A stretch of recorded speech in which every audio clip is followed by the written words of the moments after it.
একজন মুসলিম হিসেবে আপনার করণীয় কি? আমি কয়েকটা পয়েন্ট আপনাকে বলতে পারি 5 মিনিটের মধ্যে। এই কয়েকটা পয়েন্ট যদি আপনি একটু মেনে চলেন, ইনশাআল্লাহ আপনিও শেষ জামানায় সফল হবেন ইনশাআল্লাহ। যদিও বা এই জামানায় সফল হওয়া খুব কঠিন, খুবই কঠিন। নবীজি বলেছেন ঈমান ধরে রাখা এত কঠিন হবে যেমন হাতে আগুন ধরে রাখা কঠিন হয়। হাতে আগুন ধরে রাখা কি কঠিন? দেখেন, আমরা যারা ইসলাম ফলো করছি, আমাদের ইসলাম পালন করতে যদি এরকম কষ্ট না হয়, বুঝতে হবে আপনি সেই প্রকৃত ঈমান ধারণ করে নাই, যে ঈমান ধারণ করলে হাতে আগুন আপনি অনুভব করতেন। সত্যিকারের ঈমান নিয়ে চলেন, সমাজ আপনার শত্রু হয়ে যাবে, পরিবার শত্রু হয়ে যাবে, রাষ্ট্র বিশ্ব শত্রু হয়ে যাবে আপনার। তো নবী সাল্লাল্লাহু আলাইহি ওয়াসাল্লাম বলেছেন যে শেষ জামানে ঈমান ধরে রাখা খুবই কঠিন হবে। সকালে মানুষ মুমিন থাকবে, বিকেলে কাফের হয়ে যাবে। বিকালে কাফের থাকবে, সকালে মুমিন হবে। মানুষ দিনকে দুনিয়ার বিনিময়ে বিক্রি করে দিবে। এই যুগে সফল হবে সেই মানুষরা যারা এই ফিতনা মুক্ত পরিবেশে দিন পালন করবে। অনেক দূরের প্রত্যন্ত জায়গায় চলে যাবে, শহর থেকে দূরে, নগর থেকে দূরে, পাহাড়ি এলাকায়, অনেক দূরে, কান্ট্রি সাইডে। ওই যে থাকে না কিছু মানুষ উপজাতির মতো, ওই রকম করে যারা থাকবে এরা নিরাপদে থাকবে। শেষ জামানায় সফল হওয়ার কয়েকটা পথ বলে দিচ্ছি। 1 নাম্বার, আপনাকে জ্ঞান অর্জন করতে হবে। কোরআন হাদিসের সাথে সমসাময়িক যত জ্ঞান আছে সব অর্জন করতে হবে, এটা 1 নাম্বার। জ্ঞান নাই, আপনি শেষ জামানে টিকতে পারবেন না। যাদের কাছে এই জ্ঞান ছিল তারা কিন্তু মহামারীর আগেই প্রস্তুতি নিয়েছিল। আমি অনেক ওস্তাদকে চিনি, বাংলাদেশের আলেম, তারা এই 2020 সালের আগে হজ করে ফেলছে। তারা আগেই বুঝতে পারছে 20 সালে কিছু একটা হবে, 20 সালে পৃথিবীতে কিছু একটা হবে, তারা আগেই বুঝতে পারছে। কারণ শেষ জামানার পড়াশোনা করেছেন তারা, কার পর কি হতে যাচ্ছে এটা তারা বুঝতে পারছেন, অনুমান করতে পারছেন। তাই জ্ঞান ছাড়া আপনি শেষ জামানে টিকতে পারবেন না ভাই। জ্ঞান অর্জন করুন, 1 নাম্বার। 2 নাম্বার, জ্ঞান অনুযায়ী আমল করেন।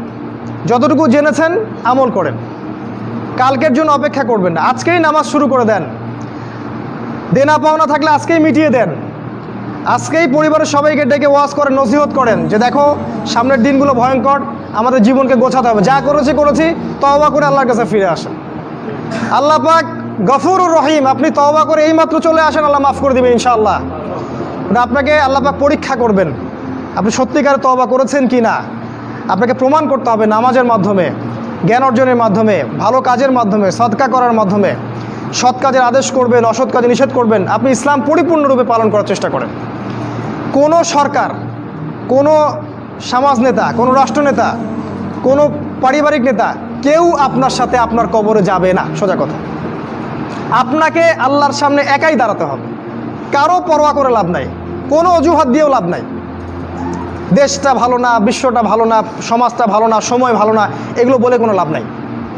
মানে আমাকে আমার রবের সামনে দাঁড়াতে হবে। আমার ভালো আমাকে বুঝতে হবে। আমার ভালো, বাজারে গেলে একটা মাছ ভালো না খারাপ আপনি তো বোঝেন, তরকারি ভালো না খারাপ বোঝেন। দিনের ব্যাপারে বুঝতে চান না কেন? দিনের ব্যাপারে খালি হুজুরদের শরণাপন্ন কেন হচ্ছে? পড়াশোনা করেন, আমল করেন, আমল বাড়িয়ে দেন। দিন সময় নষ্ট করবেন না। যুবকদেরকে স্পেশালি বলবো, সময় নষ্ট করবেন না। শয়তান 3টা ধোঁকা দিবে যে পরে শিখে নিব, পরে করবো নি। শয়তান আসে বুঝাবে যে এখন কি আর বয়স হয়েছে, আগে পরে দেখা যাবে। শয়তান বুঝাবে আমি এগুলো জানি তো, আর জানার দরকার নাই। এগুলো শয়তান বোঝাবে আপনাকে। এই শয়তানের ধোঁকায় পড়বেন না। সময়কে মূল্যায়ন করেন, আমল করা শুরু করেন, আল্লাহর ওয়াস্তে তওবা করে আল্লাহর দিকে ফিরে আসেন। আল্লাহ পাক তৌফিক দান করুন, আল্লাহুম্মা আমিন। 3 নাম্বার, সৎ কাজের আদেশ করেন, অসৎ কাজে নিষেধ করেন। পরিবার থেকে শুরু করেন।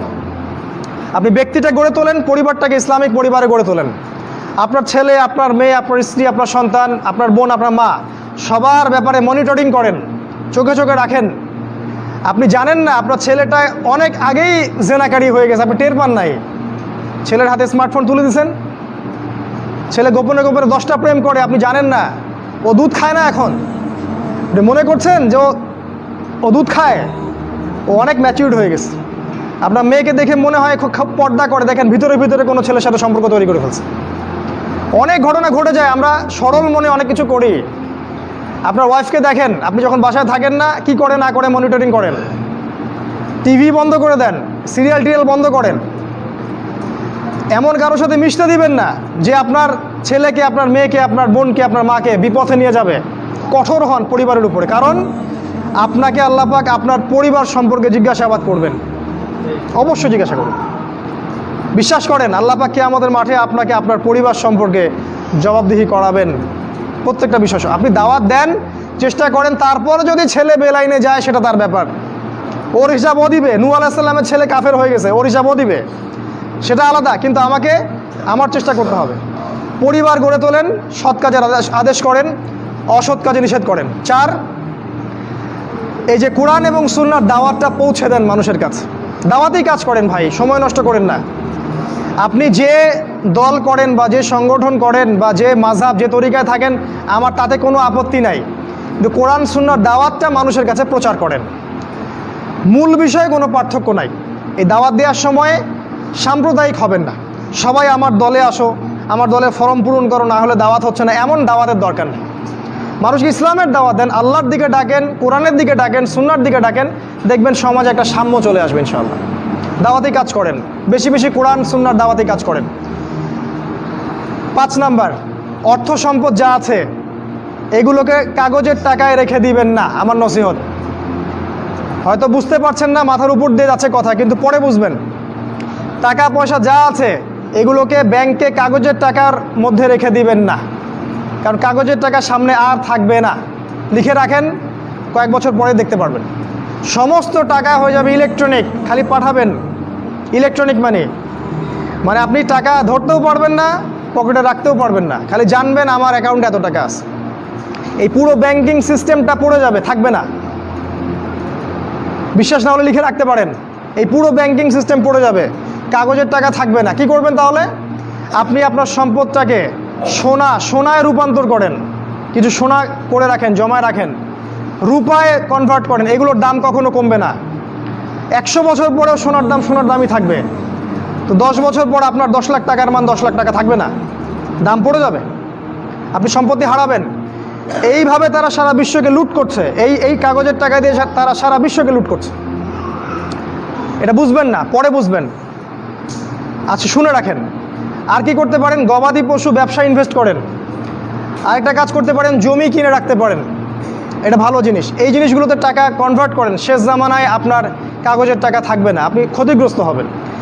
এখন টাকা যদি জমায় রাখেন, শেষ জামানায় আপনি ক্ষতিগ্রস্ত হবেন। আমি অর্থনীতি নিয়ে যথেষ্ট পড়েছি আলহামদুলিল্লাহ, পড়েই কথাগুলো আপনাকে বলছি। আর কি করবেন? যদি সম্ভব হয়, শহর, আপনারা তো গ্রামেই থাকেন মাশাআল্লাহ, শহরে যারা থাকে তাদের উদ্দেশ্যে বেশি বলছি এটা, কারণ এটা অনলাইনে যাবে। শহর কেন্দ্রিক জীবন ব্যবস্থা ত্যাগ করতে হবে। শহরে আপনি বাঁচতে পারবেন না, টিকতে পারবেন না, শহরগুলো ধ্বংস হয়ে যাবে। আল্লাহ পাক বলেছেন, ওয়াইম মিন ক্বরিয়া ইল্লা নাহনু মুহলিকুহা ক্বাবলা ইয়াউমিল কিয়ামাহ, কিয়ামতের আগেই প্রত্যেক নগরী আমি ধ্বংস করে দিব, আল্লাহ পাক বলেছেন। শহর থাকবে না, প্রত্যন্ত জায়গায় চলে যাওয়ার চেষ্টা করেন, গ্রামের বাসা ওইদিকে প্রজেক্ট করেন, ছোট ছোট মুসলিম কলোনি করে গড়ে তুলতে হবে। এই কাজগুলো করতে পারেন। আর কিছু করতে পারেন, শারীরিক প্রস্তুতি নেন। ফিজিক্যালি, যুবকদেরকে বলবো, ফিজিক্যালি প্রস্তুতি নেন, ব্যায়াম করেন, ভালো খাবার খান, নিয়মতান্ত্রিক জীবনযাপন করেন, এলোমেলো জীবনযাপন করবেন না।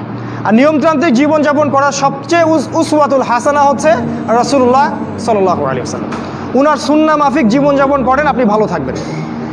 কারণ সামনের দিনগুলোতে আরও ফিতনা বাড়বে, এবং আমাদের এই যুব সমাজের এবং তার পরবর্তী প্রজন্মের শারীরিক অবস্থাকে নষ্ট করে দেওয়ার জন্যে অগণিত খাবার বাজারে ছেড়ে দেওয়া হয়েছে, যেগুলোর মধ্য দিয়ে অসুস্থ হয়ে যাবে।